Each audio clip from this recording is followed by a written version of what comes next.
This is the story of Raul D. Hernandez. Raul's story is about faith, courage, and the quest for freedom. Born in Cuba, Raul found solace and hope in Jesus Christ at a young age. With a burning passion for drums, Latin percussion, and the saxophone, Raul knew his dreams were shackled by Castro's oppressive regime. But he refused to let his spirit be crushed. Along with a couple of brave friends, Raul secretly built a makeshift raft. They risked everything, setting sail into the vast open sea, driven by a longing for freedom and opportunity. Against all odds, they landed in the United States. Here, Raul's dreams took flight. With the Bible as his compass, Raul's talent and dedication led him to a dream come true, success in the music industry. He attributes his blessings to Christ and his unwavering belief that faith can move mountains.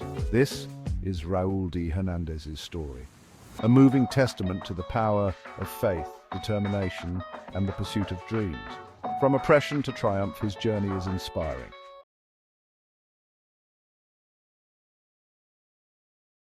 Well, welcome, Raul. We're going to tell this story. Let's start out with your childhood in Cuba. Tell us about growing up there and what was happening in your life at that time and what life was like for you. Well, I grew up in a very small town in Cuba. It's called Pinar del Rio, Pines by the river. That's in the translation of that. And it was a small town, very close to the mountains and the rivers and the lakes. And I grew up there fishing, and most of the time with a friend of mine, going fishing, doing all kinds of things in the mountains, just relaxing, and then going to school and all that stuff. And but around the age, 14 years old, 15, my father, they brought me a list of things that I wanted to go to school for, and I didn't know what I wanted to do. So I went to a mechanic school to study mechanic, and then next to the mechanic school was a music school. And one day I'm there, and I heard a big noise, a guy doing a drum solo in the 5th floor of the building, and that catch my attention, and I was like, wow, I want to get up there and see this dude playing the drums. So I ran over there, and then as soon as I opened the door, the guy just scared because he was by himself playing the drums there. And then I was like, how you do all that? And then the guy was so nice to me, he said, do you like to play drums? I say, yeah. And he said, well, come over here, sit on the drums. It was kind of cool like that. And then it was interesting. I sit on those drums, and then he tried to teach me a beat, but nothing happened. I couldn't get that on that time, the beat. So I got out of there really excited about, I felt that I already knew what I want to be. I don't want to be a mechanic. I want to be a musician. So when I got home, I talked to my father because when I was a kid, we went to a place one time and there was a band playing there. And my father said that I keep looking at the drummer and they sit me on the drums when they took the break. And then I grabbed the sticks and started making noise. I never forgot that when I was a little boy. So, and then my father, when we got out of that place, my father told me, listen, when you grow up, if you ever want to play drums, I know where that guy lives. He's one of the best drummers in town. So I was around 8, 9 years old, I say, I will keep that in mind. So going back to the place, when I was 15, 16, I saw this guy playing the drums. I got home and I told my father, listen, remember that time that I was a kid and then I wanted to play the drums on that place, and you told me that you knew that guy. Do you still know that guy? He said, yeah, he works on a restaurant here. And I went there, man. And the most amazing thing, this guy, he saw me when I was 9 years old. He didn't see me all this time. I went there to see him. My father spoke to him. My son is interested to learn how to play drums. And I went there. When that guy saw me, he said, Raulín. I was like impressed how this dude knows who I am, how this guy knows who I am. He saw me when I was a kid, you know, how this guy knows who I am. How old were you then by this time? I was around 16, 15. Okay, yeah. So he didn't see me. Right. And so he gave me a hug, and then he say, I heard that you want to learn how to play the drums. I say, yes, I do. I remember when you were a kid. Well, anyway, the guy just say, okay, tomorrow at 6 o'clock in my house, no later than that. And then, to be honest with you, I'm going to do a test on you, and if you pass it, I teach you. If not, we're still friends. So the next day I went there excited, you know, to learn how to play the drums. When I got there, the guy just had a piece of plastic and 2 sticks. And I'm like, where's the drum set? He said, no, you're not playing drums yet. Huh. So I went there, and he said, okay, grab the sticks. Let me teach you how to grab the sticks. He told me how to grab the sticks, how to hold it. And then he did some tests to me of ear tests, and I catch all of them. You know, I was able to play all of them. He said, you're going to be a great drummer if you want. Right. You got a good ear. So he started teaching me. Right after that, I tried to find out how can I get to the music school for my age there.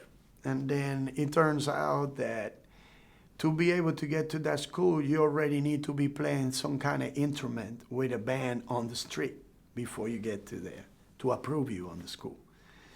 So I talked to my teacher. He said, well, I teach you how to play the bongos. You can come and play with my band at the restaurant, and we'll do a letter. And I was able to get to the school because of that. I learned how to play the bongos in a couple weeks, okay. The rhythms, and at least playing rhythm and play with the band, and then I was able to start in the school.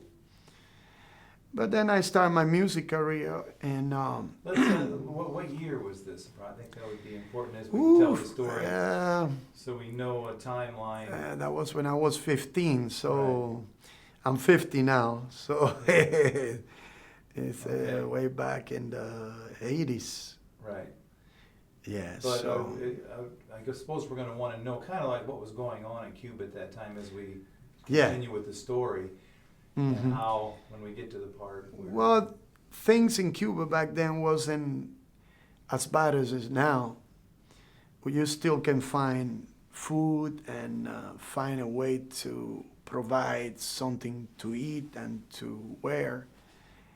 Back life then, it was okay. It was okay, you know, and when it comes to food and clothes, you can get by. But the problem that we have in Cuba was about the future. Who you want to be and what is your future? You know, I mean, you're a musician, yeah, but when you see around all the musicians, like for example, my teacher, he started teaching me the drums. And then, one day I asked him, his name was Rodolfo, how many days a week you work as a musician? What you have done in your career here? When he told me, it was kind of sad because he only told me that he makes 200 pesos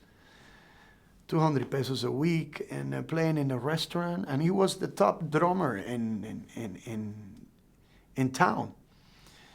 And that's the time I started thinking to myself, you know what? I want to be a musician, but I got no future here. If this is my future, I don't want this. I want to play concerts. I want to play big gigs. I want to be able to play in big stages and big. You had a dream. Yeah, with famous people. Mm-hmm. And you knew that was probably not possible based on what you saw there. Yeah, I started thinking about that right on that time. And then, in the other hand, right after that, when I started school, the music school, not too long after that, one time we used to get together in the neighborhood. In Cuba, they used to take the electricity out for hours. So everybody goes out of the house on the neighborhood. Everybody sit together, start talking, throwing jokes and stuff like that, just for the time to pass by until the light comes on, comes back on. Right. And we got tired of it and just. But anyway, it was a Thursday one time. The electricity was out. Was still afternoon. It was a nighttime yet. And there was this guy. It was interesting. It was this guy. His name is Joel. He went to church, and he heard the gospel, and he heard about Jesus, about the faith, and he gave himself to the Lord. And then he came on fire to the neighborhood to preach the gospel to everybody in the group of people outside there in the neighborhood. And everybody started criticizing him, even my sister. And I trying to fight with my sister. Why you criticize him? I mean, he's not saying anything wrong. Oh, God doesn't exist. And then, oh, people, people don't believe. So it kind of sound interesting to me. It kind of sound interesting to me. And because I was fishing with a very good friend of mine that was kind of my mentor, my teacher, how to fish. He was older than me. He's my brother. His name is Ibrahim. And one time we were fishing, and he caught a big bass, big fish, and he just grabbed the fish and go look up and say, "Thank you, God," really loud. And I look at him and say, "Why you say that?" He say, "You got to thank God for everything." And then, big fish like this, you got to give thanks. And that was the seed. That's when you started realizing you had an interest. And I say, you know what? That sounds great. I love that. So every time I catch a fish, I was screaming, "Thank you, God," Anyway, going from there to the other part, which was right after that, with Joel. He came to the neighborhood, started talking about the Lord, talking about salvation and all the stuff the Lord have done for all of us. So everybody got tired of criticizing him. Everybody left. I stayed with him, and I say, "I want to hear it." And he talked to me, say, "You want to come to the church tonight? They have a service." I say, "Definitely." So I went and asked my mother, "Hey, I'm going to go to church with my brother Joel, my friend." Yeah, my mother, she goes like, "Be careful, those people are kind of crazy," because it was a Pentecostal church, everybody making noise and playing with the tambourine. So I said, "Okay, I'll be careful, So I went to church that night. Right on that time, I was taking drum lessons, but not playing on the drums yet, because my teacher didn't want me to do that. Just technique only, and play the bongos with the band. And we went to church that night, and I heard an amazing message. When I got there, people were giving me hugs and welcoming me. They were so beautiful and nice people there. I'm like, my mother said these people are crazy, but I don't think so. These people are really nice. So I felt the love of the Lord there that first time, and they preached the gospel. They did a good message. And then I just couldn't hold it. My friend said, "Hey, this is the time." The pastor called the people in the front, and he said, "This is the time if you want to receive Christ." I say, "I am ready." I went in front, and then I received Christ as my Lord and Savior. And then these two ladies put their hand on top of me and start speaking in weird tongues.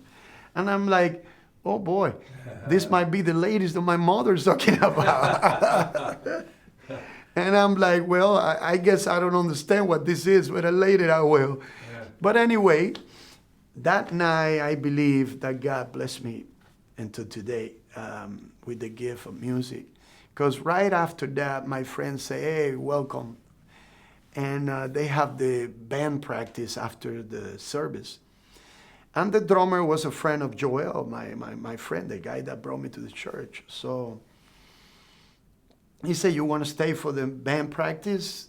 I said, definitely. I want to see how the drummer plays. And so we stay there, man, and we were watching the praise team getting all the songs together.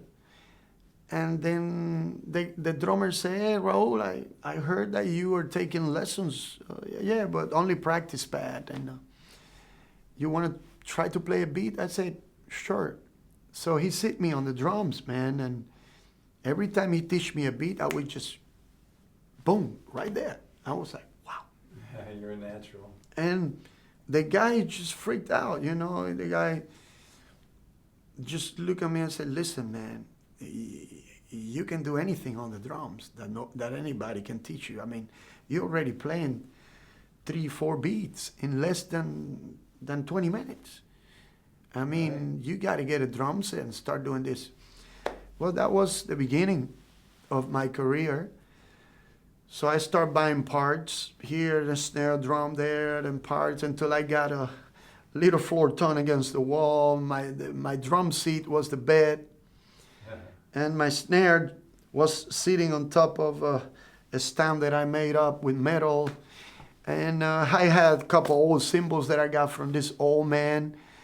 And then I was able to already play a beat with the hi-hat, snare, and the kick against the wall. And my bed was That's the all chair. you need anyway. Bro, I start playing the beats there and practicing.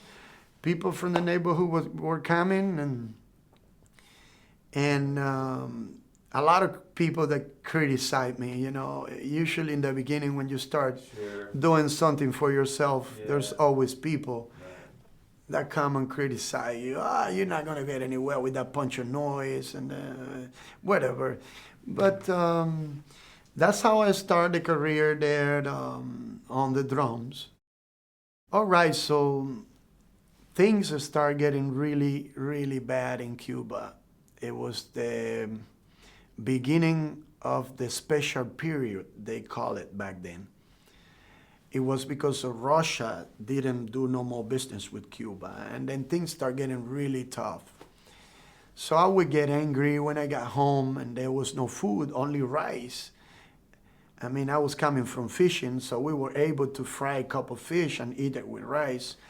And I was always asking, but there's no beans? How can there be no beans? I mean, well, they didn't brought it to the market or whatever. And I start getting very frustrated about, we don't have this, we don't have that. And I'm like, what's going on? You're still at this time about what, 16, 17 years old? No, I was already on my 18, 19 years old. Okay. 19 years old. And then, I got a job in a hospital working, just working part-time and making just very little money. But I just quit the job because I got really angry. I started talking bad about the government and the people that work there. I mean, they didn't like me, so I have to quit that job. And I started thinking about leaving the country, you know. And then, but people were doing it illegally.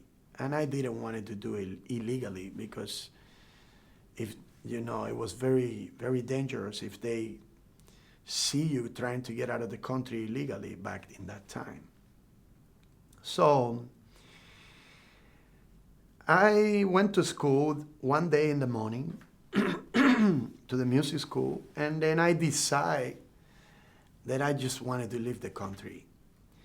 So I start talking because I feel good talking about. So I started telling everybody in the school, look at me today because soon you won't see me no more. I'm leaving this place. My future is not here. It's in America. I want to go to the United States and then be a musician and play with bands and fulfill my dream. And then people, you crazy, you crazy. I say, well, look at me, because it won't be too long. And just a few days after I've been talking about that, and my brother-in-law got there in my house. Hey, Raul, are you thinking of leaving the country? I know you are, but nobody's, I know your mother can. I don't want your mother to know, or the father, but we need to leave. I want to leave too.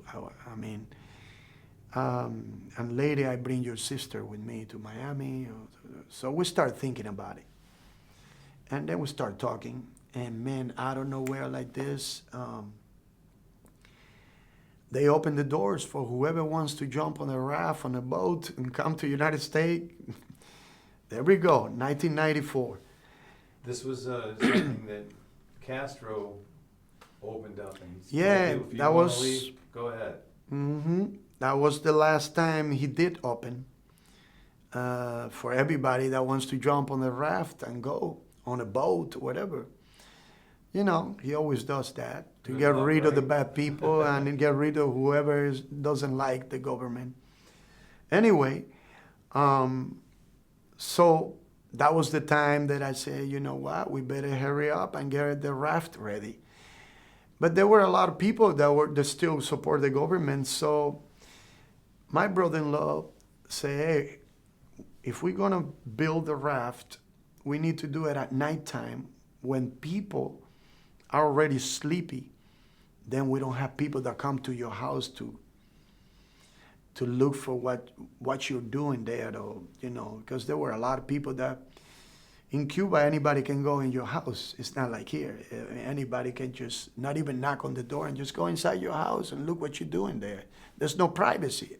That was one thing Even authorities, I or didn't just, like. No, anybody. Okay. Anybody in the neighborhood. It was no respect. And that was one of the things that I never liked about my country. There was no respect of privacy. And the government wants that because they want to see what you're doing. And then this one tell the government, oh, this guy's doing this illegally, whatever. Right. That was the purpose. But anyway, so we start getting together at night after 12:31, and we start making the plan of the raft. We made it up. We start getting the parts. And that's it. We got the raft in less than 3 days. We got the whole raft built. And we were ready to jump out of but we were only my brother-in-law and myself. We needed 2 more guys. So we got the raft. We made the design on a paper. So it was where big trucks, the inner tubes, the tire tubes, Right. tire tubes, you blow them and they're huge. So we find 6 tire tubes. And then we tie them up to each other. 2, and 2 on top, 1 on top of each other in the front. So it was kind of like a square and kind of like a boat in the front. And then we went to a school, and from old beds, we took the tubes, the metal tubes, and took a whole bunch of them on a bicycle. Came back home at nighttime when nobody knows. Opened the holes, and we made up on the top like a skeleton of metal. And we tied those rafts to the metal. So we were good. Like string or wire, or just? Yeah, with string. We Okay. good. We find good string and.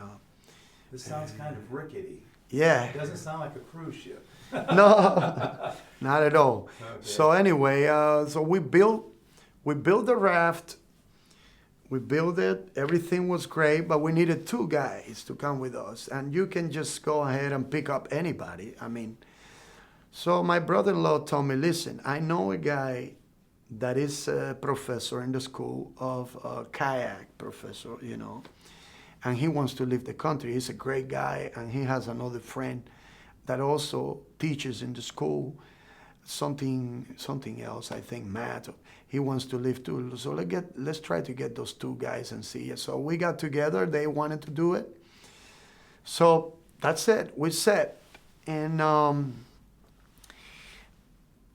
this time, my mother was worried, my father, because they thought that I was going to leave. I keep telling them, I'm going to leave. I'm just helping my brother-in-law because I don't want them to worry and all that stuff. So the time come when we were ready. We put all the parts inside these huge bags. So everybody carries a bag. It was like 4 or 5 bags. And each of us, we carried Food and supplies. everything that we need. The raft plus food, Water, for sure. everything, yeah. So we needed to go from my place. We needed to go on a truck, a public truck, where a lot of people are there, and catch up that truck to take you to Havana, 2-hour drive, 2.5 hour, 2-hour, 2.5-hour drive, all the way to Havana because it's the closest part to United States is in Havana. You towed the raft that way? So no, we have the raft on parts inside the bags. Oh.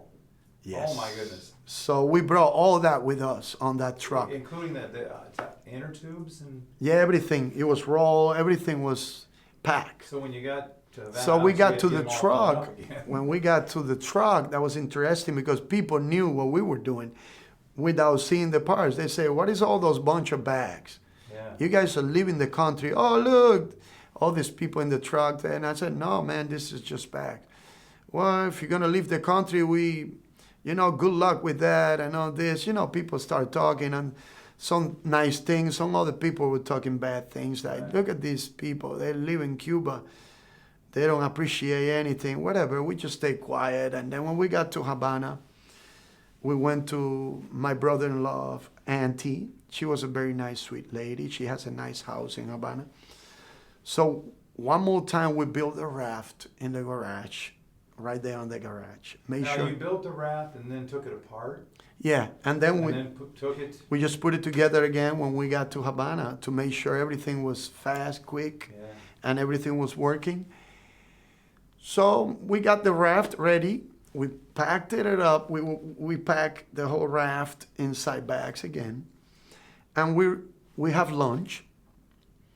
And we pay a guy that came with a car and took us all the way to the beach. We pay him 300 pesos, 400 pesos, I don't remember. And then to take us right on the water and to build our raft it's called, on the beach there, it's called Selimar, which is a place where nobody goes because it rocks and the water just cuts there. But you can make the raft and just put it and just jump on. So we went there and built up the raft. And 4 of us, we just jump on that raft and then start just, how do you say, pedal? With the pedal. Pedaling, yeah. Pedaling So there. this is you, your brother-in-law, and these 2 people from the university Yes. that wanted to go. Okay. Yeah, 4 of us. Right. So when we were pedaling, we stayed all the rest of the day and afternoon. And it was around 8 o'clock at night, my brother-in-law got really sick and I started throwing up and all that. And we just tie him up to the raft each of us has a line, like a string, and that we tied to the middle of the raft, a metal thing that we built there with screws. Right. Just in case you fell off the raft, you can Right. put yourself back in.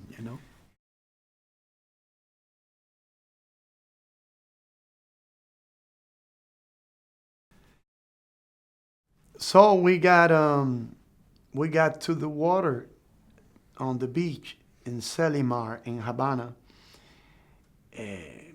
We paid the guy. He disappeared because he don't want nobody to see him bringing no rafters on the beach. And then we start building the raft. Everything was ready.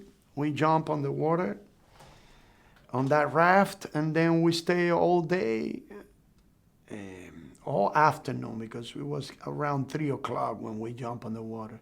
In the So around 8 o'clock, morning or 3 o'clock at 3 o'clock in the afternoon. And yeah, that's when you pushed off. Yes. Okay. And we jump on the raft, and then we stay like to 8 o'clock. 8 o'clock, my brother-in-law got sick. He started throwing up and all this, and then we tied him up to the raft, and then I said, just take a nap and don't worry about it. And the three of us, we just paddling. So did you have some idea navigating where you needed to go? Did you have a compass, or we had one compass, but it got wet, and then it didn't work no more as soon as we got on the water.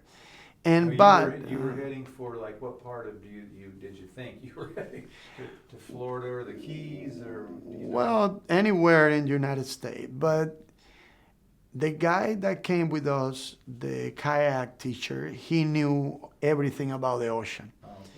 So he knew that there were some currents after a while that when you get there, they will put you to north.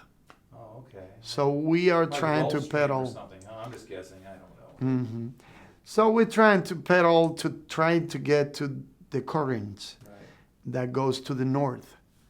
So we stay all night pedaling, just non-stop, my friend. And you couldn't see land anymore. Well, little by little start disappearing until the next day in the morning. Next day in the morning, the ocean is good, everything is quiet, and there's nothing around. There is nothing, my friend. And we just keep going. We just keep going, and then my friend grabbed a soda, a can, drink it, and said, let's see where the currents are. If we are already on the currents, he threw it in the water, and it was going.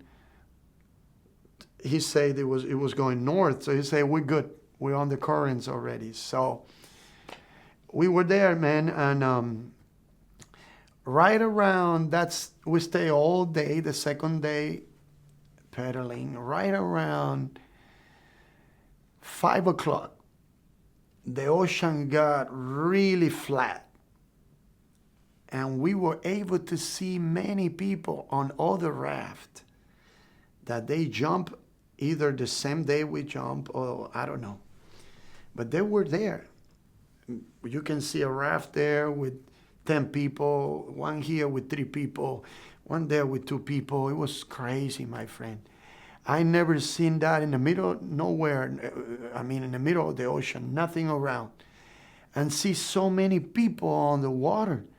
How far do you think they were from you? Quite We far. were like probably 60 miles out of Cuba, 50. I mean, the 60. people on the other rafts, you couldn't yell at them, or were they? Yeah, they were actually very close, some of them. So around 5:30, 6 o'clock, the ocean got really quiet. And we saw a couple planes that came and threw us some lifeguards. Jackets. It was life jackets, Right. life jackets. And there was the Americans, they call Coast it Guard? the Coast Guard, yeah. And we thought that they were already, they see everybody, so they're going to come and pick us up. We're good, we were happy. No, man. It was so many people in the ocean, it was going to be impossible. And there was a bad storm coming. That's why they were throwing the life jackets to us. Oh. So we wear the life jackets, we blow them, man, and we tie ourselves to the raft. Then there was did this. They have megaphones or something to tell you a storm No, was no, coming? no. They just throw those. Could you just tell a storm was coming, or you know now? You didn't know at the time. No, we didn't know. The ocean was very flat. Right. And that's how it is before a storm, quite often. Yes. Right? No, it gets quiet Right. before the storms come and start getting Life is worse. kind of like that, isn't it? So anyway, crazy, but I didn't know. But we find out later, and so we saw this raft. There was like 8 people on that raft. They got very close to us, and then they also got life jackets. They saw them, and they go like, hey, you want to tie ourselves together until they come and pick us up? I said, yeah, no problem. So we are saved, you know. Right. So we tie our raft with them. But man, like an hour later, that ocean started getting worse and worse and worse. The waves start, and then the raft starts cracking with the other raft, and then we have to get a knife out and cut, let them go, and then we're going on because it was impossible to stay together. So anyway, it got worse and worse all night. We tied ourselves to the raft, and it started getting dark, man. And it got really dark. And then my brother-in-law is still sick, and then we were still there. We couldn't do anything else but just hold them to the raft and then go and just let the raft go in those waves, huge waves, man, all night, all night. And it was around probably 3 or 4 in the morning, still dark. I started looking at buildings. And my friend said, bro, you are hallucinating. You are hallucinating. There's no buildings there. Because I start getting very depressed because I say, all this work for nothing. The currents throw us back to Havana. I don't want to, if this happened, I would never leave the country no more. Forget it. They say, no, man, there's no buildings there. So we start already hallucinating, stuff like that. So we stay all night like that, and too, fighting and talking all kinds of stuff that don't make no sense because all of us, we were already hallucinating. And we lost our water, man. We only got 2 from the big bag that we got. We lost it with the bad weather.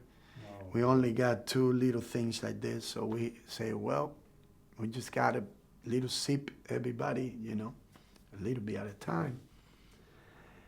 And we stay all night like that until the next day. And we just fall asleep, but we were real tied to the raft. So we just say, whatever, man, whatever happened. We just let it go. If we die, we die, So we stay all night. We just got dehydrated and fall asleep, all of us. So we wake up.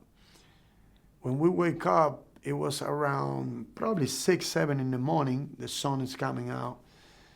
And the waves, they were huge. The ocean was really, really rough. I mean, really bad. And we stayed all that third day into those waves and struggling there and just tired and just drinking a little natural water. The clothes got so hard with the salt that you couldn't get this shirt, for example, and just stand it up. It would stay off like that. How much salt the shirts got, the clothes. Wow. So it started kind of feel uncomfortable. I took up my pants and throw it away. I just underwear and my little shirt, which I still have. That say rocker here, a shirt that my father brought me from Martinique, and I brought that one. Supposed to be for good luck. Huh.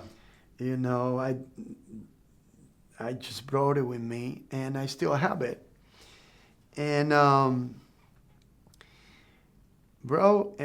so we stay all day, the third day, all day like that. And around 6 o'clock, thank God we saw the Coast Guard. He was coming to pick us up, man. Praise God. The Coast Guard came and picked us up. And we got on the Coast Guard. Oh, we were safe. We give the guy in the Coast Guard the phone to call my brother-in-law's auntie in Miami and let everybody know that we're safe. So the guy did. Everybody knew. Good. So the guy say, I'm going to take you guys to Miami, to Krung, to the base. And then they're going to do the process there to get you to the United States. But right when we were getting close to the beach, close to United States, Clinton spoke and say, we don't want no more Cubans here unless they touch ground, and we're still in the water. So the guy on the Coast Guard say, I'm so sorry, guys. You guys were very close to be on the ground, but President Clinton just spoke and just did this law that if you don't touch ground, we need to take it either to Guantanamo Bay or to Panama. And we were like, well, we're already here, so whatever it is, it is. So the Coast Guard took us to a big boat, huge. This boat is one of those kind of big boats that has a building in the middle, like a tall building in the middle, and it's very flat in the back and very flat in the front. But huge. An helicopter can just land there. Now, how many people, there were the other rafts as well, right? They had quite Well, they picked everybody up, everybody that was alive, because Yeah. a lot of people died on that storm there. We find out later about that. How many people do you think approximately? Ooh, could you judge? thousands of people, man. It On was the rafts that they picked up, they were on. They put on this big between boat? each raft, all over the ocean, there was thousands of people, 4,000 or Really? 5,000, even more. I mean, What? 5,000? it was many people, thousands of people. I mean, I'm just saying, but Yeah. I mean, only on the place in Guantanamo that we went to, it was like 3,000 people there that they picked up. Over, not that same night, over a period of time, Yes, obviously. yes, Okay, yes, of okay. course. Over a Yeah, period. yeah, we're talking about Yeah. that. Yeah, so So that big boat took you to Guantanamo? back to yeah, Guantanamo. but the very sad part about this big boat, we thought that was just only a few rafts in the ocean that they picked up, and most of the time young people on the raft. That's my imagination, what I'm thinking. What really impact my life and my mind, my heart is when they took us to that big boat. So when the Coast Guard is getting closer to the huge boat, I see so many people on this side of the boat, on that side. I'm like, where all those people are coming from? So as soon as we got in the big boat, we got to go to like the stairs to get to the up. When we got out there, man, it was thousands of people there. It was pregnant women, 70, 80-year-old men, little kids, whole big families. You will see a guy crying over there by himself because all his family died. He was the only survivor. I mean, it was crazy to see how desperate people were to get out of that place, to get out of Cuba. I mean, what I'm just saying is nothing compared with what I saw over there. Right. I mean, when you see a woman that is almost to have a baby, like 7 months, 6 months, jumping on the raft Yeah. to get out of a country, That's desperate, right? that should tell Yeah. you know, how bad things are there Right. and how much Cuban love to be somebody in life and have a future. You know, and that impacted me, man. I mean, that touched my heart. And when we were already there in that big boat, that big boat, it took 3 days to get to Guantanamo because still the Coast Guard still bringing more people by the time it was coming back to Guantanamo. So every time the Coast Guard got some more rafters, the boat will stop and they will get them in. From in the middle of the ocean? Mm-hmm. Yeah, from Right. in between United States and Cuba, Right. that area Okay. there. So finally, we spent 3 days on that big boat. They only give us a couple meals a day with a little rice and something to eat and water. There was a guy that was sitting next to me with his brother, and he started having a pain here. And his brother speaks English. He go to the Marine and say, listen, my brother has a pain here. And the Marine told him, I'm sorry, but I have orders that nobody can come in. You guys got to stay outside here. My brother is in pain. You can take him inside in the hospital or something inside the building, no? On the boat. He said, I'm sorry, but I have to follow the orders. The guy was really nice, the Marine. And I understand he need to follow orders.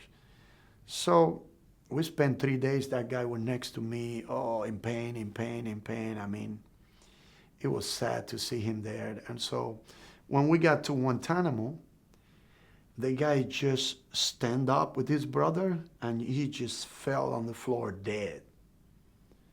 He died. They find out what he got was appendicitis. Sounds like They didn't take care of him, so he died there. Oh boy. And they took his brother and him, and then the only thing they can do is just let his brother come into the United States because his brother died. I mean, that was what we heard about it later. Right. Anyway, there was another guy that was next to me, dark-skinned guy with green eyes. I never forget his face. He was always crying and crying and crying, and I asked him, "Why are you always crying, my friend?" And he finally opened his mouth and said, "Listen, Raul, listen, man, I lost my wife and my daughter." I say, "How that happened?" "I don't know, man. If I tell you, man, I mean, just tell me. We jumped on the raft, man. I didn't know. I thought that they were going to pick us up very close to shore, you know. And, you know, we catch that big storm, and we got dehydrated. I fall asleep. They fall asleep. I thought we were safe. But I guess at nighttime, I was very tired. And my little girl probably fell on the water off the raft, and my wife tried to wake me up. I guess I couldn't wake up because we were dehydrated. And she jumped.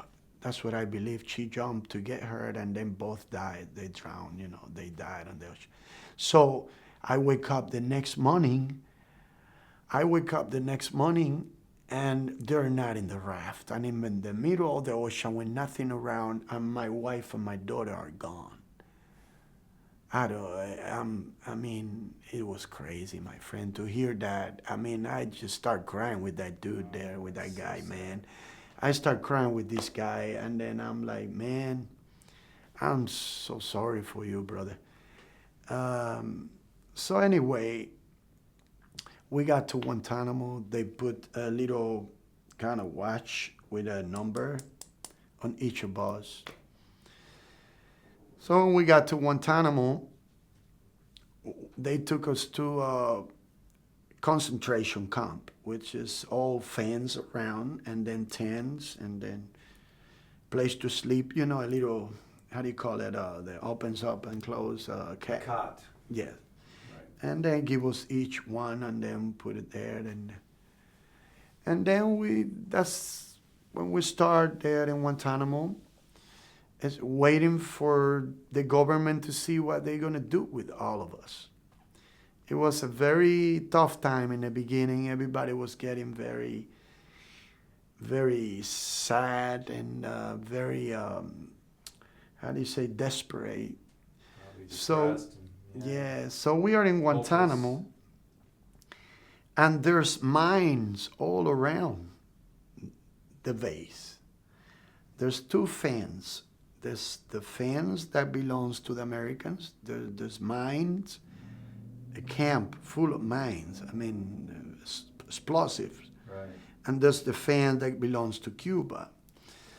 So after a month or two, people start getting frustrated and escaping from the camp, jumping on the fans, and some of them got killed. Some of them lose the leg. And but they were able to get to Cuba, but with one leg missing because of the main exploding and Mines. exploding. So it was really bad. And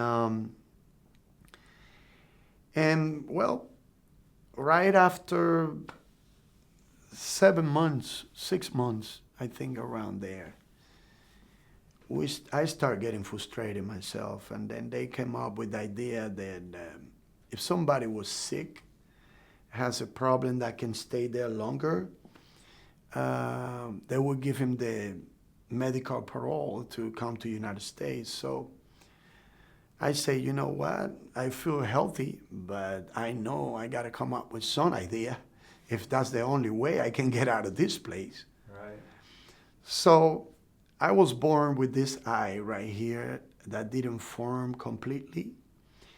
And I say, well, I have problem with this eye, and I can make it worse, that they will pay attention to what I have, the problem I have. So I come up with the idea of putting Tabasco salsa on my eye, get it really red, and run to the Marines in the door and say, listen, I need to go to the doctor. I need to go to the doctor. My eyes hurt. I got glaucoma. That's what I told them. So they got very afraid, and they grabbed me and took me to the hospital. I will do that every night to get their attention. So I did it for almost a whole month. And to finally they say, listen, we're going to send you to a doctor, and he's going to decide what to do with you. So they finally sent me to a doctor. So they took me out of the concentration camp to this doctor. And the translator was a beautiful Cuban girl. I mean, very beautiful lady. She was very happy that I was there, and she was the one that told me, listen, before you talk to the doctor, tell him that you got all kinds of stuff, even though you're lying, because he's going to let you go. But if you don't tell him enough, you're going to stay here, buddy. I said, thank you for being honest. So I went there, and the doctor, it was funny because the doctor looked like Mr. Miyagi from the Karate Kid movie. A Japanese on the Marine, an old guy, short guy. Never forget. From Karate Kid. Yeah. I'm serious. The guy looks like Mr. Miyagi. Okay. I never forget that, man. It was so funny. And the guy say, sit down, please. And I'm like, is this the American Marines or the Japanese Marines? He was actually a Japanese guy, but he was on the Marines, the American Japanese guy. So he started asking me questions. I told him what's going on, and then I told him that every night I would be in pain and my eyes would get red, and then I have glaucoma and all that. And the guy said, okay. He checked my eyes and everything. He saw my problem. And he told the Cuban translator, tell him to go over there, and I'd be with him in a little bit. So I went over there after he asked me all the questions, checked everything. And he started talking to the girl over there, to the translator. And the translator came and gave me a hug, man, and a kiss, and said, listen, you got the approval to go to the United States. Man, that was the best thing that ever happened after almost a year there. So it took almost 2 or 3 more months for me to get out of there. So I was able to get out of Cuba, and first time going on a plane, huge plane, and I was very nervous, man. When I got on that plane, I was sweating. Oh, wow. You'd never flown before. No, man, because... Probably one of those military transport planes. Yes. Open in the back. Yeah, from the back. Right. Yeah, you get to the plane. It was amazing, huge plane, but I was very nervous, man. I'd never been on the plane before, in Cuba. There's no way they allow you back then to travel anywhere unless you're working for the government or whatever. Right. If not, you just stay there. So anyway, so I got on the plane. Were there other people on With that? the other people, there was only one guy from the raft that it was approved on the same time that I was approved. It was the kayak teacher that came with us. Oh, he was approved? Yeah, he was approved Coincidentally to at the same time? on the same time. Well, he was on the same flight. Yeah. He was approved before me. Did you know that? Did you Yes, see him? yes, but I knew, Yeah. but he was on the same plane with me on that What same day. was his, how did he get permission to leave? Was he? I think he had health problems with something else. Yeah. I don't remember what it was. But anyway, we were able to fly here to America. And then the plan that everybody has when you leave your country. What are you going to do if this situation is one way or the other? So my plan, on that time that I was in Guantanamo, there was a band that came and played some country music for us. They did a concert for like a benefit, to bring some joy to us. Yeah, get your spirits up. Yeah, a little bit on that concentration camp. And then I went to the drummer and I asked him for a couple of sticks. He gave me a pair of sticks. And I was able to find a piece of plastic rubber. So I spent all those months practicing my technique on my hands, working on my future, and learning how to speak English, which I still struggling a little bit, but you're doing pretty good. I'm doing pretty good Yeah. for the time of it. I love that accent. Hey, so you know how it is. So my plan, I didn't know that somebody, because we didn't have the way to communicate with the family in Cuba and let us know, only letters, but I never got a letter to let me know if somebody was waiting for me in Miami. So in my head, I'm thinking when I get to Miami and they let me go, the first thing I want to do is find a place to sleep. I don't care if I have to sleep under the pier. I don't care. Or in a lake, under the tree, whatever. But I would find me a job, cleaning dishes, doing whatever, and open an account with my first check. That was my plan. And start saving money to rent my first, place, a small place somewhere. And then keep saving money, get me a bicycle to go to work, and then save money and get a car. And that was all I have in my head planned.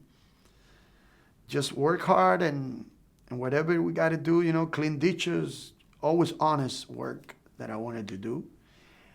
And, when I got to America, I was 20 years old, almost 21. So when I got to Miami, to Cron, to the military base there, I noticed that somebody was waiting for me. They say, Raul Hernandez, yes, your uncle's waiting here for you. My uncle? I didn't know that. I didn't know I have an uncle here that's waiting for me.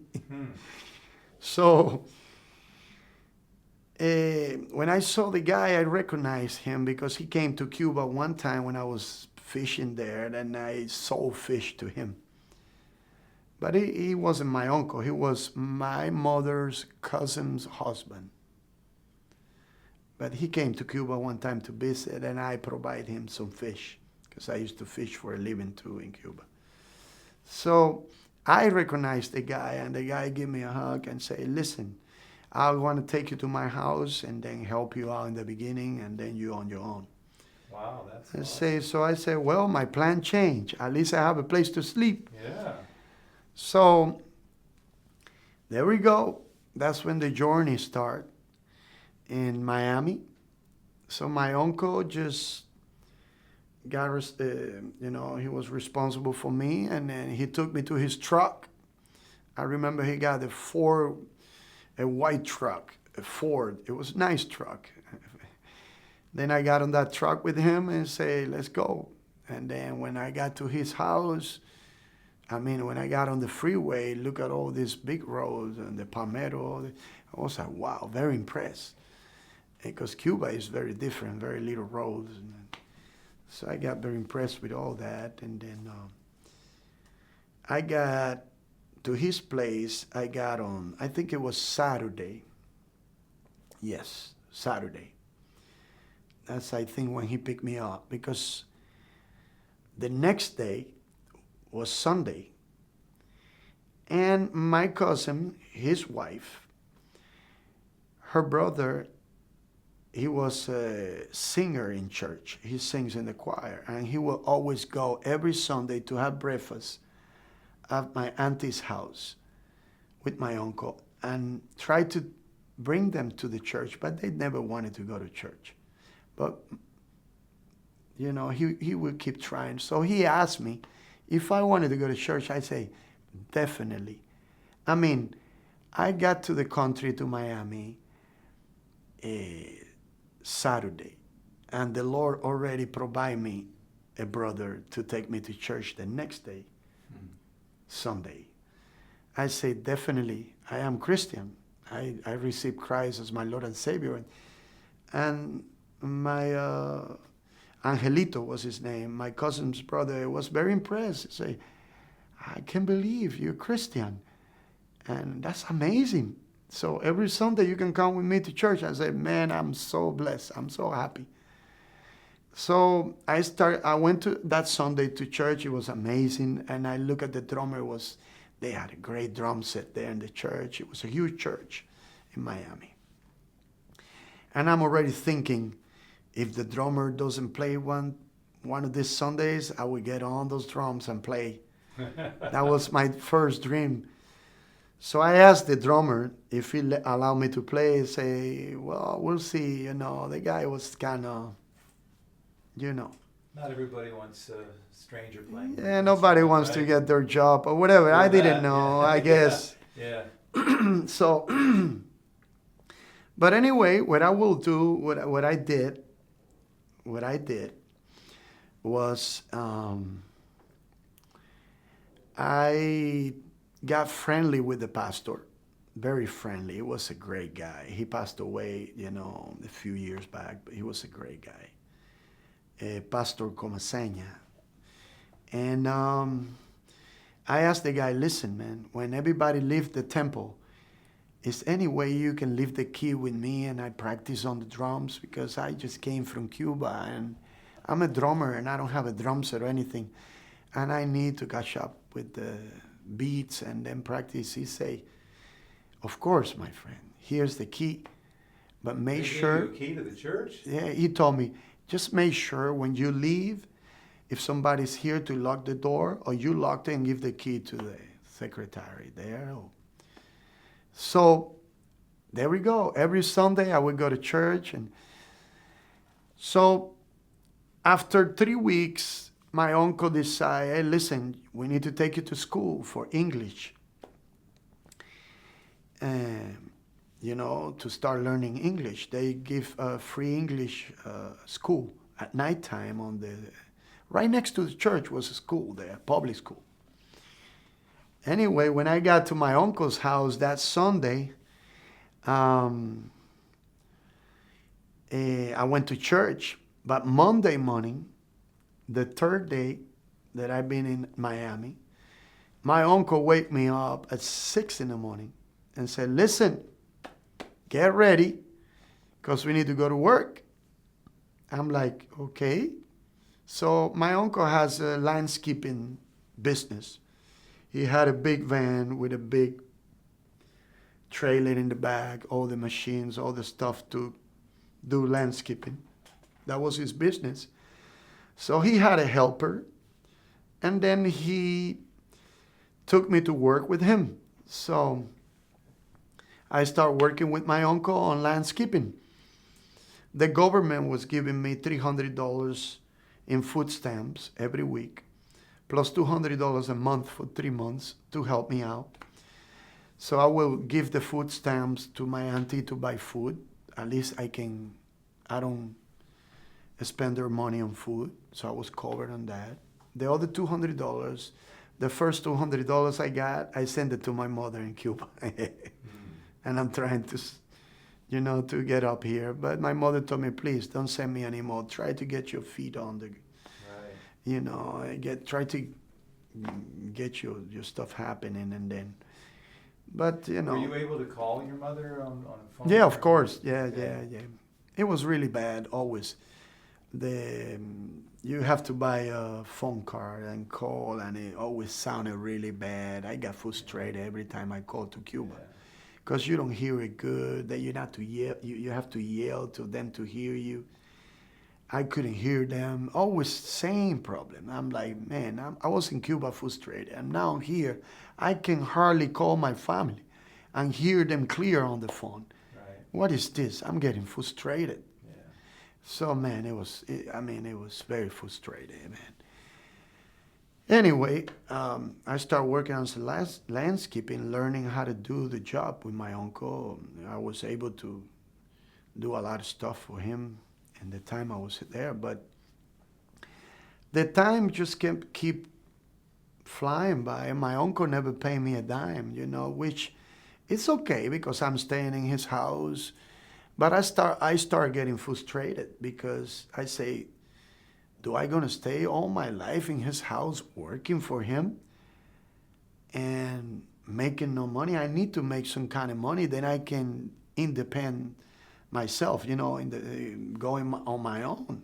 Right. And if I keep doing this, it would never happen because I'm making no money. I'm working like a slave from Monday to Saturday, 6 to dark, to 7, 8 o'clock, and then making no money. I mean, I start getting frustrated. It was already almost 4 months that I've been in my uncle's house. So I start getting worried about it. And, I talk to the people in church a little bit, but, we will be praying for you, which I know, things will happen with prayer.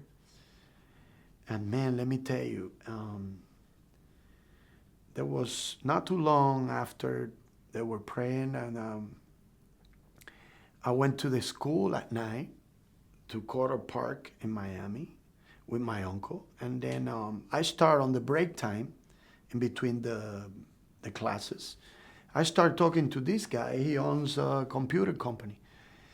And I told him, man, I need a job. I need to make money. And then he asked me, what do you do for a living?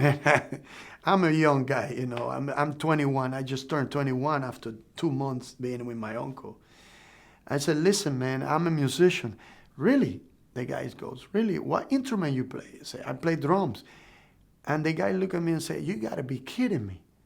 You know what? My computer teacher just told me that they have a band and they're looking for a drummer. They're doing auditions. I don't believe this has just happened like that. I believe in the power of prayer. Right. And the guy say, listen, I take you to my teacher. He's the manager. And then he might pick you up. I don't have a car. He might pick you up and take you to their house and see if you can play the drums. And now you might be able to play with the band. And then there we go. My open some doors for you. So he took me to the guy. And the guy is an American guy. I don't know how to speak English, on that time that good, that well, And then he said, don't worry, Raul, I'll translate. So the guy started asking me questions if I knew how to play music, like alternative rock and Nirvana and this stuff. And I used to listen to all that music in Cuba. I knew all the songs. I say, yes, I know. And the guy was very impressed because he said, this guy doesn't even speak English. How can he play that kind of music? So I said, well, I'm going to take a chance. The guy said, tomorrow I pick you up at your house. It was Sunday. I said, well, after church. So in the afternoon, he came and picked me up, took me from Flagler Street through Homestead, which is a long drive, for the audition to the guitar player house, his house. The guitar player was a young kid, 18, 19 years old, a young guy. And he lives there with his father and mother, huge house. His father was the psychologist for the Marlins, the baseball team. Very good psychologist. He made good money. He got a nice house there, a studio for rehearsal, pool, 5 bedrooms, huge house. So they took me over there. The whole band is there waiting for me. And I got on those drums. I was very happy to be on the drums with that band, man. I was so excited. And they asked me, do you know this song? And they start asking me questions about some of the titles I didn't know. But I said, just play the song on the tape recorder. Back then was tapes. Right. So every time they play the song, every time they play a song, I would say, I know that song. And they look at me like, this guy is crazy. You know, how he knows? He's Cuban. You know, he came on a raft. He doesn't speak English. So boom, I would play the song from top to end. And then we go like, what? We did auditions with American drummers. They couldn't do it. And this guy came on a raft from Cuba and playing Nirvana and Aliens in Chains, Stone Temple Pilots, all these rock bands, all this music. How can he do that? Well, you're hired, buddy. Bro, I just play a few songs and they love me. And they say, hey, let's go have dinner together and this and that. And so we got out of the studio. We all together, the manager, his wife, the guitar player's father and mother, the whole band. We all sit on the table to eat. They cooked some pasta. I never forget, man. First time I eat pasta. And it was good, man. Pasta with beef. It was cheese. Oh, we had a good time on the table. And when we finished eating, they asked me, Raul, how long you been here? Oh, I've been here for 4 months, almost 4 months. And where you live there with who? With your uncle? Yeah, everybody was paying attention to everything I say, man. I think God was with me. And they asked me, so what are you doing for a living? And then I was honest, you know, I opened my heart to these people. I said, listen, I've been in my uncle's house for 4 months, working landscaping from Monday to Saturday, from morning to night. He doesn't pay me a dime. They got really angry about that. I say, how are you going to get out of there? And I'm like, I'm trying to find a job and then get out of his place because, I mean, I love him. I love my auntie, but, I mean, in this situation, I need to move on. I mean, I feel like I'm stuck and I need a job. You're a young guy. And it says, yeah, so, you know, I'm 21 years old. I mean, I want to start getting something happen. They said, well, you are the drummer for the band. Let's see what we can do. So they just say that.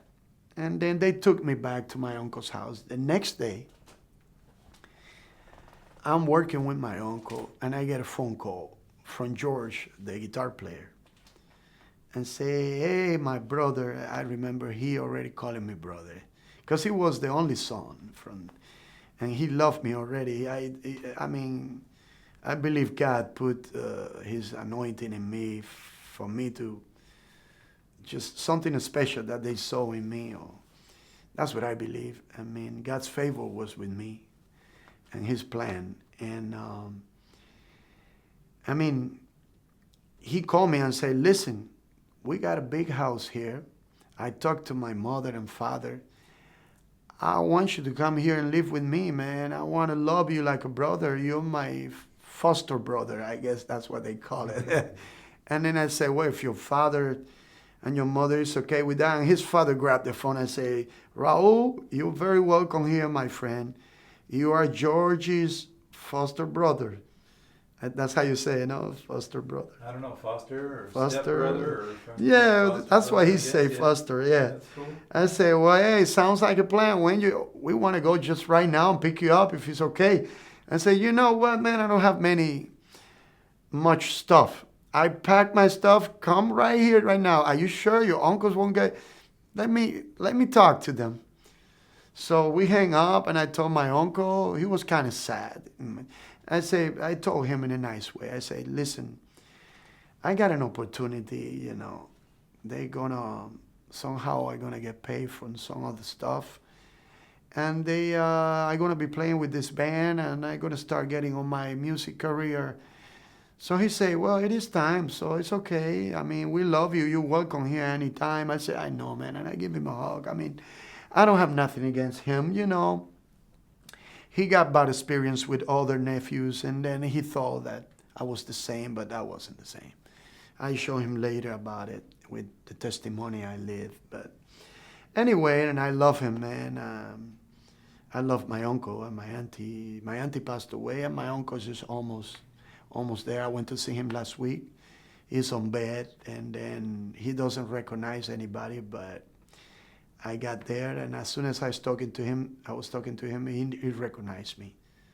And everybody was impressed. And then that's how much love he feel for me and I feel for him. So I don't care about. So they were cool with that. I moved to Homestead with these people, and the guy just told me, listen, the only thing I want from you, Raul, is to keep the pool clean. I put the Clorox there. You put this Clorox this day. Clean it. And then, landscaping. So if you can cut the grass and trim the plants, and say, you got it, man. He got all the tools for me to do that. So I moved with them and say, you don't have to pay rent here, nothing. Just don't worry, man.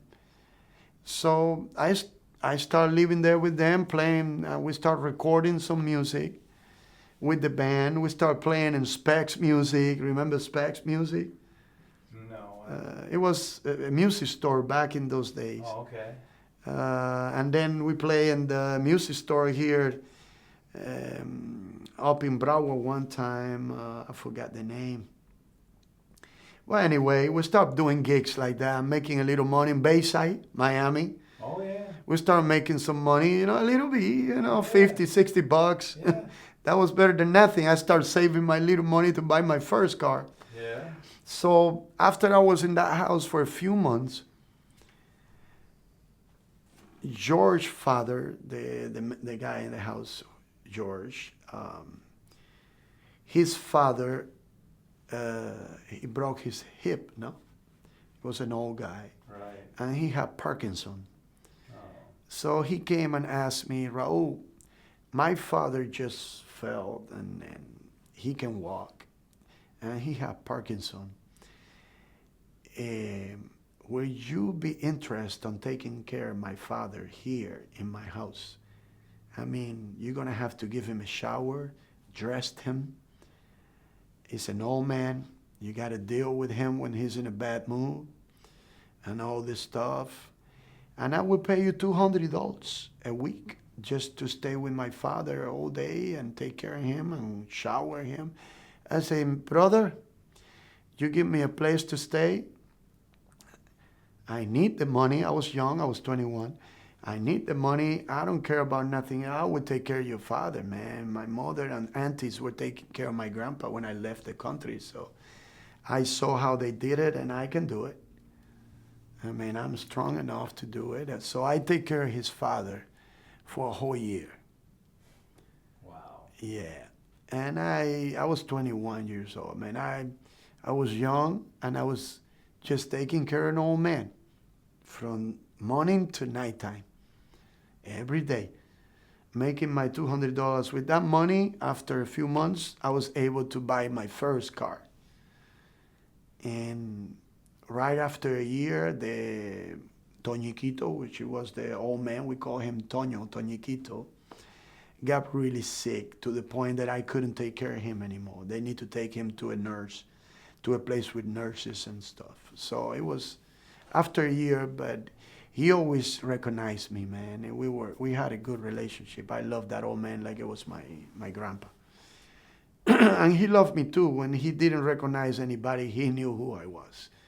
So it was God's mission for me to take care of him. I believe it. And that was another blessing that was coming from that. I knew.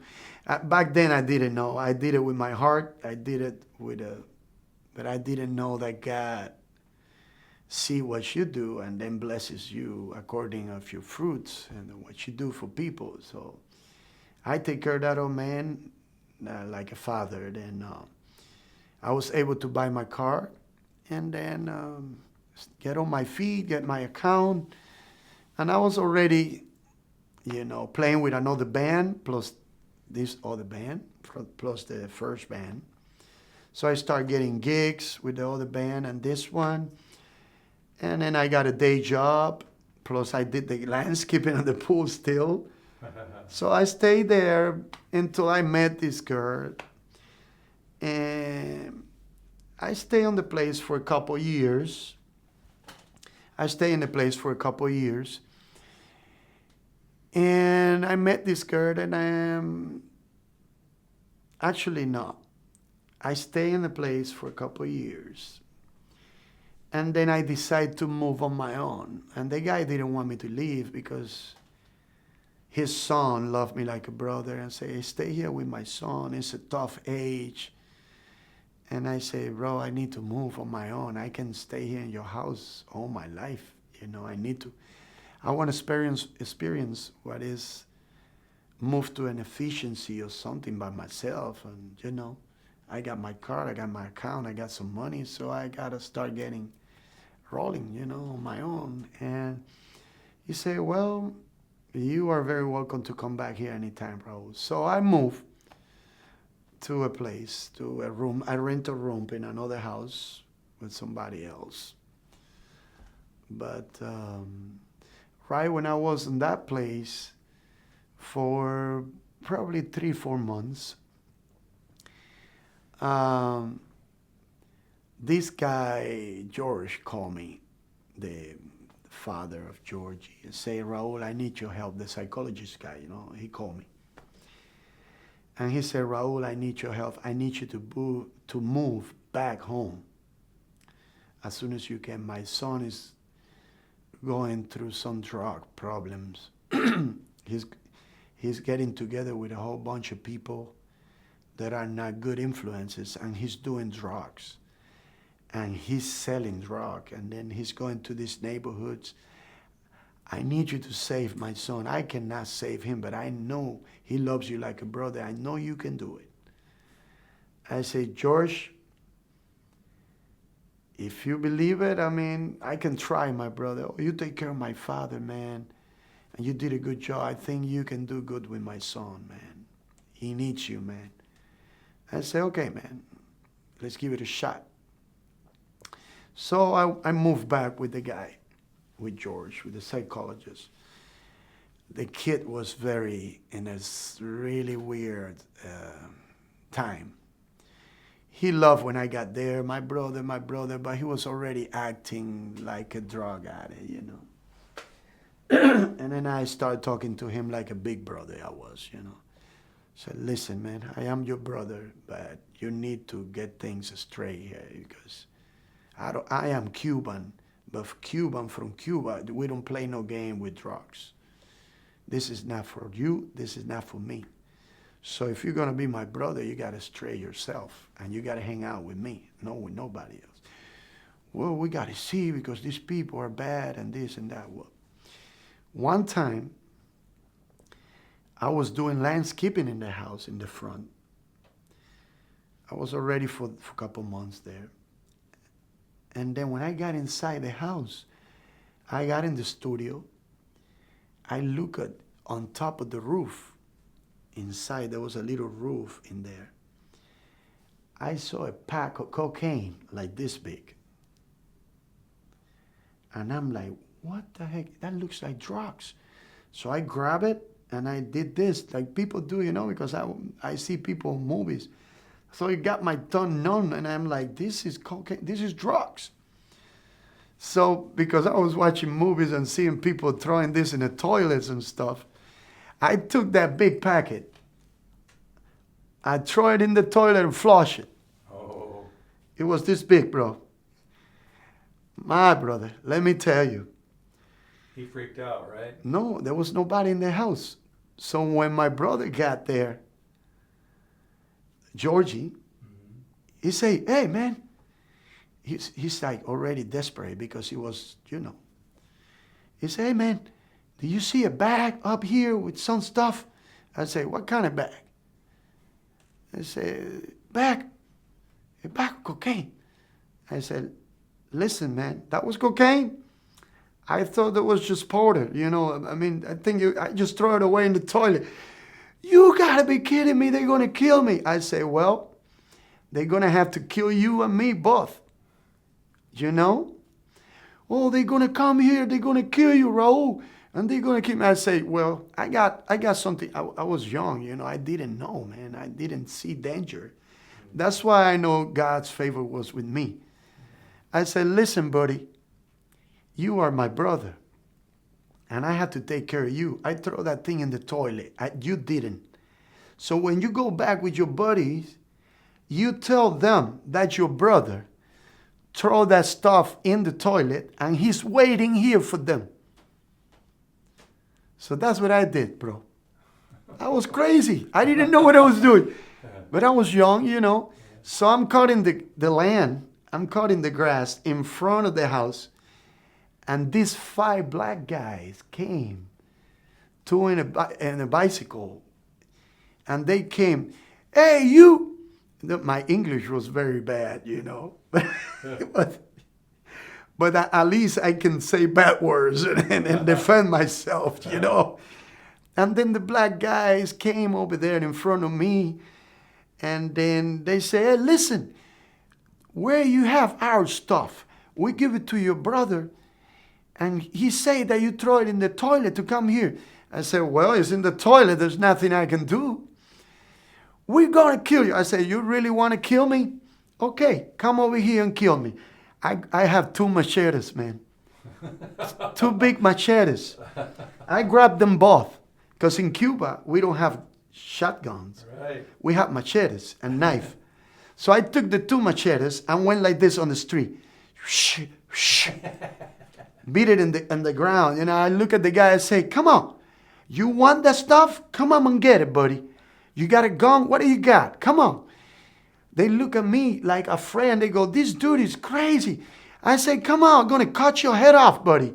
I'm ready. And I run towards them, man. 5 guys. I run with the machetes, and they run like chickens, bro.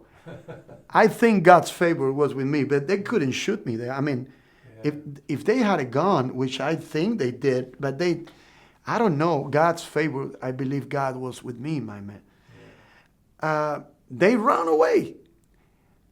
And late on at night, I'm still freaking out. You know, I have the machetes right next to my bed waiting for the guys to come back. Yeah. I was already planning, you know, how I'm going to defend myself, you know. You didn't call the cops or anything, though? No, I didn't, because I was by myself in the house and I didn't know no better, you know. I was young. I wanted to handle it myself. I was very young, you know, but... And then late on at night, George got there with George's mother, and Georgie wasn't there yet. He was in the neighborhoods, who knows where, with these dudes, you know. And I say, George, we need to talk, man. I found this, and I threw it in the toilet. You did? Say, what happened? Well, the guys came here, and I came out with the machetes. I told the guy what all that happened. He said, Raul, man, God must be with you, because, I mean, if they run away and you were just with 2 machetes, they couldn't shoot you there. You know, they got guns. I said, brother, I mean, I didn't know. He said, well, I guess it works. I think the machete works. So if they didn't come back, let's see what happened when Georgie come back. You know, the kid? Yeah. So the kid came back home, and they had a talk with Georgie, and Georgie came to me and said, brother, I don't know what you did to those guys, but they don't want to come. They say you're crazy. I said, really? I said, they say that you run with the machetes to cut their head off and stuff. And they got afraid. They don't want to come here. They say you can keep they don't care about the drugs anymore or anything. I'm like, well, I guess we're free. So I believe God's favor was with me, because that much of cocaine, you know, with these people, you don't play around with that stuff. So they got afraid. They never came back. So thank God to that. Georgie he didn't hang out with those people no more. He went fishing with me all the time. He started hanging with me more. And I spent a whole year there. And I was able to take him out of the drug problem. And George, he was very thankful with me.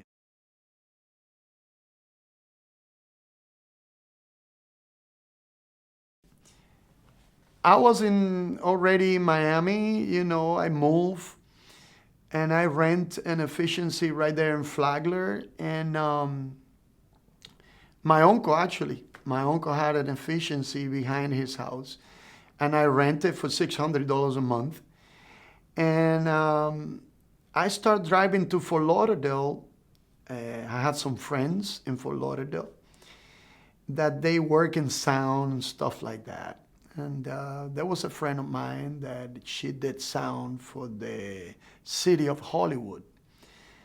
And then she told me that to go there, and there was a guy playing guitar that is very known in South Florida, a blues guitar player. And his name was Joey Gilmore, which is the guy that is like a father to me today. And then, but back then I didn't knew the guy, but she told me, you should come and see the show. He brings a big band, and then, I mean, at least you can get some contacts, because I was already looking to play drums with other bands, but up in Fort Lauderdale in that area. So I went to the show, and it turns out that the drummer that they brought to the show, it was a drug addict or alcohol or something. The guy was on drugs. And when they started playing the show, the guy couldn't keep a beat. He couldn't do it. I mean, it was bad. And right in the middle of the show, with this place packed in Hollywood, on the beach, on the stage there, everybody started yelling at that drummer, that drummer, that drummer. And the lady that was in charge of the music there said, Raul, I know you're a drummer. You go in the backstage and you tell Joey that you can sit there and play the drums and take that guy out of there. Do you want me to do that? And Pearl was her name. She said, I know you can do it. And Joey is going to be the one who's going to kick him out of there. So I went backstage and I opened the door and I say, Joey, I can play. Joey told that drummer in the middle of the show to get out of there and say, come on. So and he jumped up there unrehearsed. I knew. Yeah. I mean, I was practicing. I was ready. And I knew the music they were playing very 4/4. And then, I would just need the cues. And then, bro, I got on those drums. And I finished the whole show with them. And right there, Joey and his saxophone player got very friendly with me. And they asked me for the business card. And they give me their business card. And right after that, I decided to move to Fort Lauderdale. So I rent a place in Fort Lauderdale, and after 3 months in Fort Lauderdale, I never called them. Look at this. I didn't call them. I had a day job. And I didn't call them because I thought I wasn't good enough. That's how humble I was. You didn't realize you did such a good job that night? Yeah, I mean, I don't know. I just don't feel like they were actually taking me serious, something like that. But after 3 months, I'm practicing my drums in the room, frustrated because I can find no bands to play in Fort Lauderdale. And I say, I'm just going to give him a call. But I tell you, man, it was God's will that I didn't call on those 3 months because they had a drummer. Check this out. The day that I decide to call him, the day before the drummer, they have quit. And then the next day I call, hey man, it's me, Raul, the guy that saw you in Hollywood that's sitting on the drum. You gotta be kidding me. Actually, our drummer just quit yesterday. You wanna take a shot tonight on a gig? Huh. We playing on the beach on Evangelines. It was a place on Fort Lauderdale. You can come and play with us and see, and then we take an audition and we see what you do. I went there, man, and that's it. I got hooked up with Joey, the sax player, the bass player, keyboard player, a good blues band, very good blues band. And then I started playing with them and learning how to play the blues. The sax player brought me some tapes. So I started getting into the blues, rhythm and blues, reggae, all these styles, the shuffles, the funky, and getting into that vibe with them. Then the doors start open. I start gigging with these guys, Sometimes we will gig 9 gigs a week, double gigs on days and stuff. And I was making good money, and I said, you know what, it's time for me to just do full-time music, because I was working daytime and doing tiles and granite countertops in kitchens. So this is my dream, and I think it's time to do it, and I did it. And I started teaching, and then Joey got me all the connections to play with all the people too, with Gwen McCrae, with Betty Wright. I played with the Temptations. When there was 1 or 2 left, I played with the Platters and Temptations one time, a show. One of the guys from the Platters and one from the Temptations, the Glenn Lennon from the Christmas album with Temptation. So I started playing with all these people, and finally I started, getting more gigs as a freelancing. And Joey didn't like that, but Joey didn't have enough work at that time. And I started gigging with J.P. Soares, with Albert Castiglia, with all the local blues players in South Florida. And I started gigging, and then my dream, man, came true. I mean, I started playing gigs, concerts, festivals. 2005 and 2006, I went to the International Blues Challenge in Tennessee, Memphis, and we got the first place with Joey Gilmore. 2005, they disqualified us because we were signed up with a record label. And then we came back 2006, we beat up 150 bands. We got first place again. And then after that, man, I got all these gigs. I know you want to hear about the saxophone. Yeah. And then the saxophone story, I always loved to practice drums with smooth jazz, and I always loved the sax. And when I was 27, I moved to Seattle to live there for a year. Got a nice contract to play with a band over there. And I picked up the horn because it was a lot of free time that I have. And I wanted to learn something. And I thought about the saxophone. I always like it. And I bought an alto sax. And I started going online and trying to learn. And that's how I started. Little by little, every day play sax until today that I play saxophone, You were 27, 28? So 27 when I started playing the sax. Well, that's... I am 50 today. Yeah, that's a long time. But if people understand that it takes a long time to master an instrument like that, and the younger you start, the better, you know. But you've done a fabulous job. Well, I actually got really serious on the saxophone. I was playing in church on the saxophone. That's the first song I learned on the sax was a gospel song, and it was called "Say the Name." I was driving one time on 441, and I listened to the song, and I'm like, I love this song. It's a ballad. It goes, "Say the name of Jesus, say the name." And I said, I want to learn this song. And there was a Christian store right there in 441, south of Sample Row. It's not there anymore, but I stopped by and I bought the... All County Music? No, it was a Christian store. Oh. And then I stopped and I was able to buy the backing track of that song on different keys on a CD. So when I got home, I played the CD on the CD player, and I start, boom, boom, I find every note by ear, the whole song, I got it. When my wife got home from work, I said, listen to this. I played the whole song for her. She was like, wow. She was like, that sounds amazing. Can you do it in church this Sunday? I definitely will. So I started playing more the sax.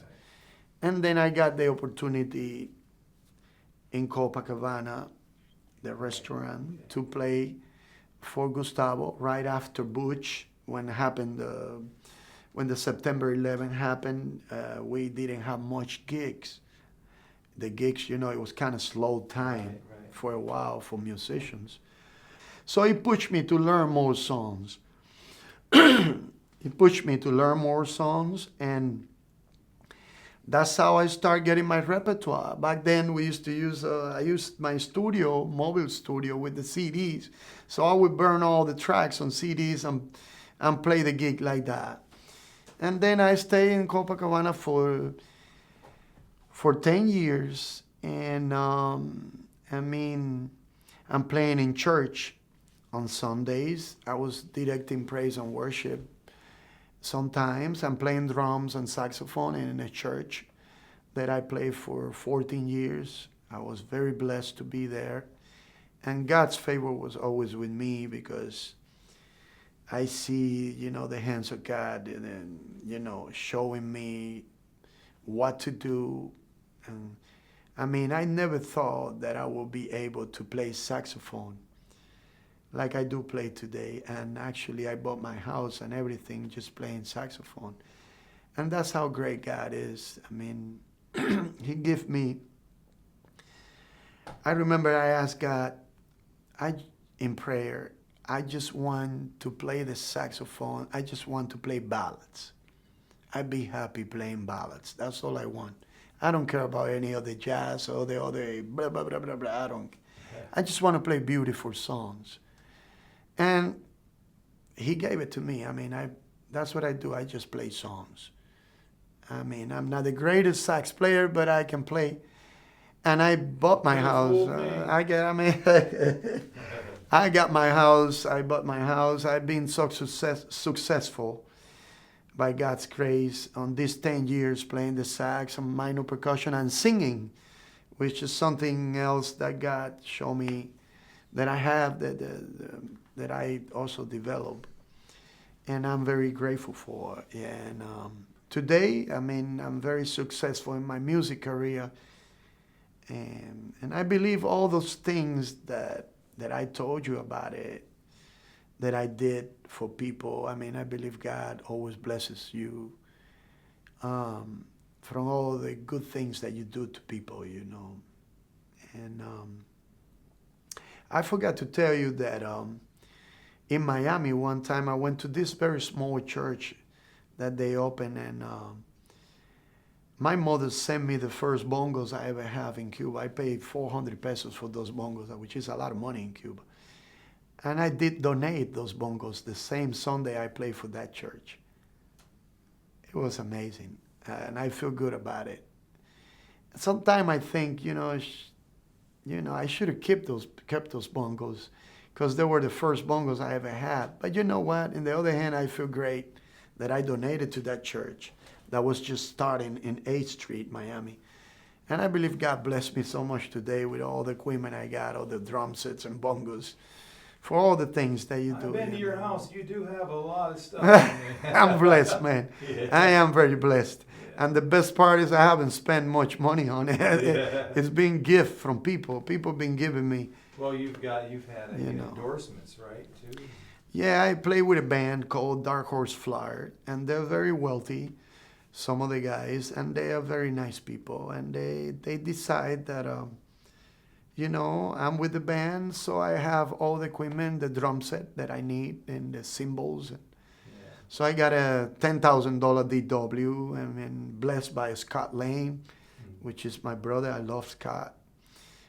He's a great guy, guitar player. He's one of the band leaders, Dom, Mula, and Scott. But Scott is the man with the money. We always mess with him, and so he's a nice guy, man. He's a giver, and he blessed me so much, And he's also a godly man, And then also Don and Ricardo, the bass player. It's a great band. I work with them every year for an album, and I mean, they bless me with everything I need, on the equipment and also in the music that we do, which is really nice.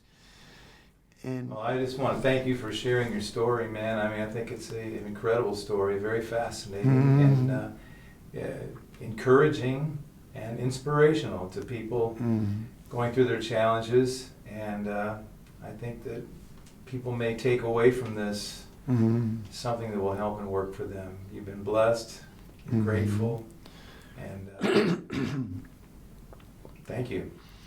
Hey, man, I hope this story encouraged somebody out there to be better and to reach your goals, because nothing is impossible. But first of all, you have to trust in God, because He's in control of everybody.